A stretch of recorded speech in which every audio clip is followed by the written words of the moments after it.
Le Point Bourse vous est présenté par Bourse Direct.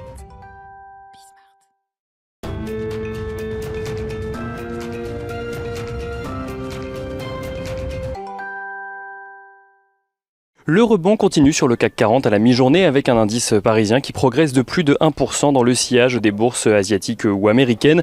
Les marchés américains ont en effet vu revenir les acheteurs sur la séance d'hier après le recul de la veille afin de trouver les bonnes affaires. Une tendance qui n'en reste pas moins fragile alors que les craintes vis-à-vis du variant Delta restent présentes, même si pour l'heure celles-ci sont reléguées au second plan par les publications d'entreprises.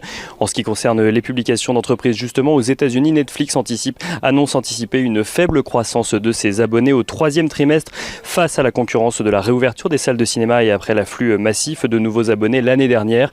Sur le deuxième trimestre, la plateforme a enregistré 1,54 million de clients supplémentaires.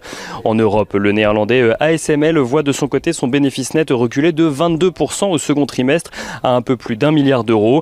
ASML qui annonce tout de même un carnet de commandes bien rempli pour le reste de l'année.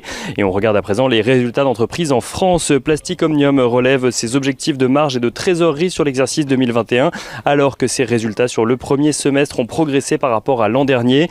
Les nouvelles prévisions concernent une marge opérationnelle de 6% minimum et une génération de flux de trésorerie significativement supérieure aux 220 millions d'euros de l'année dernière. Vallourec relève aussi ses prévisions pour 2021. Il table désormais sur un résultat brut d'exploitation compris entre 475 et 525 millions d'euros.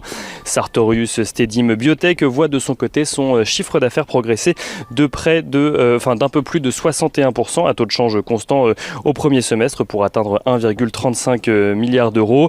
L'excédent brut d'exploitation courant a de son côté augmenté d'environ 86% à 487 millions d'euros, traduisant une marge légèrement supérieure à 36%. Ubisoft publie de son côté un chiffre d'affaires inférieur aux attentes au premier trimestre de son exercice décalé, en recul d'un peu plus de 17%. Ubisoft qui indique cependant s'attendre à une croissance à 2 chiffres à moyen terme. On note que Orpea à présent fait part de son côté d'un record d'admission dans ses maisons de retraite, ce qui lui permet d'afficher des revenus semestriels en hausse. Orpea qui affiche notamment un chiffre d'affaires record dans les établissements de santé mentale en lien avec les conséquences psychologiques des restrictions de ces 18 derniers mois. On note dans le secteur du tourisme à présent que Pierre et Vacances annonce de son côté un chiffre d'affaires de 172,5 millions d'euros pour son troisième trimestre, toujours affecté par la crise Covid-19 et les mesures de restrictions sanitaires. Mais le groupe fait état de réservations en hausse pour le quatrième trimestre de son exercice décalé.